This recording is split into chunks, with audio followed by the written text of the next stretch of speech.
Today we use the Gregorian calendar, which is actually a type of solar calendar known in Korean as Taeangyeok, and Korea uses this as well. However, you don't need to call it a solar calendar, you can just call it the regular calendar, which is known as 달력. Now, as you already know, the normal calendar uses 12 months, 365 days, and has leap years. But there's another calendar that's also in use in Korea, even today, called 음력, the lunar calendar. Now, just a quick note that the lunar calendar used in Korea is not the exact same one used in China, so this is about specifically the Korean lunar calendar. And the lunar calendar also, just like the normal calendar, has 12 months. However, each month only has 29 or 30 days, and this is based on the phases of the moon.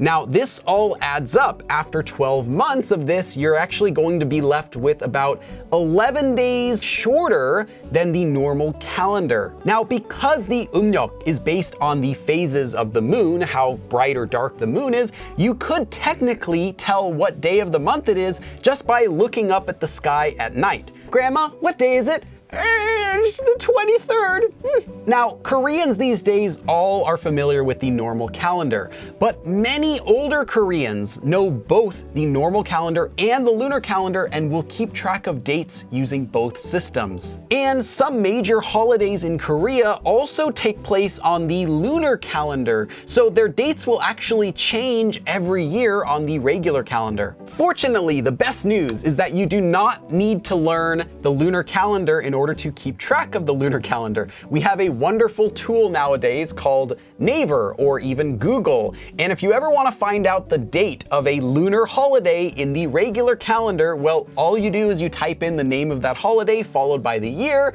and it'll show you right away what date that is. But that doesn't mean that you don't need the lunar calendar for some days. For example, one of the largest holidays in Korea is Seollal, which takes place on the first lunar month on the very first day. So that means it'll change every single year. This is Korea's Lunar New Year's Day. In fact, there are actually two Seollal. We'll talk about that in a second. But on Seollal, it's really common to give this as a greeting to other people. 새해 복 많이 받으세요. Kind of like Happy New Year. Literally, I hope you get a lot of luck with the new year. Now, I said that there are actually two Seollal because Seollal is the first month and the first day. Well, there's going to be that on the lunar calendar and on the normal calendar. On the normal calendar, it's referred to as 신정.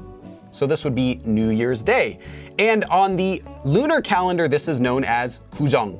So you can actually say this phrase twice, once at the new year, as everyone knows, January 1st, and again on the lunar calendar version, which will change every single year. On this day, families will meet together and children are given money.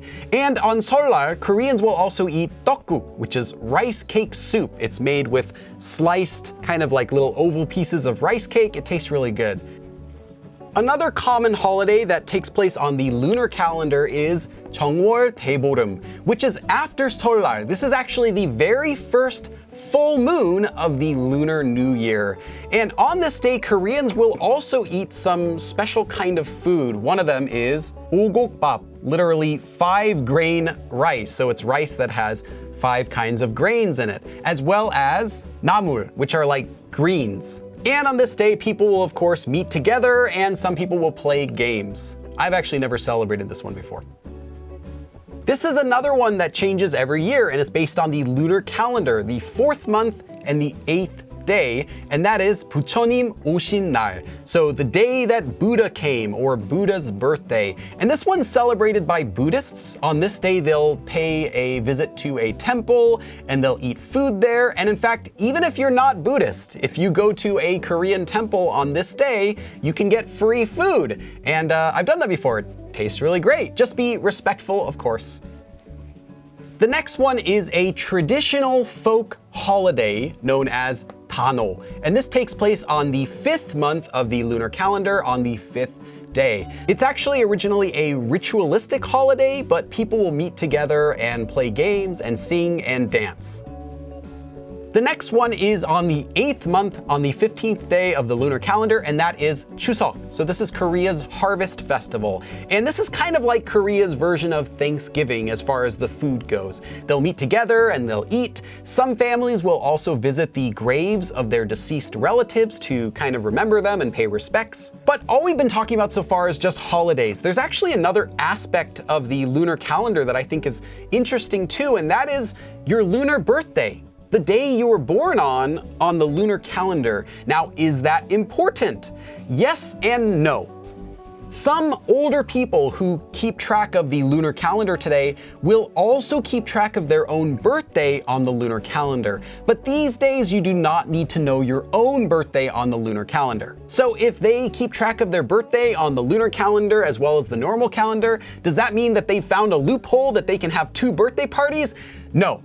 Nice try though. No, people who keep track of their birthday on the lunar calendar may prefer to celebrate their birthday on that day instead of the normal calendar, but they'll pick one or the other. In fact, one of my wife's friends did this. Every year on the lunar calendar, on his birthday, he would celebrate, and on the normal calendar date, he would just do nothing. Well, I mean, he'd still go to work and stuff, but like, he wouldn't do anything for celebrating it. But even this sort of practice of paying attention to your birthday on the lunar calendar isn't as common these days, so you don't really need to worry about it. So is there anything else about the lunar calendar that I missed, or anything else that you'd like to learn about? Let me know in the comments. Thanks for watching, and I'll see you again next time. 그럼 다음에 또 봐!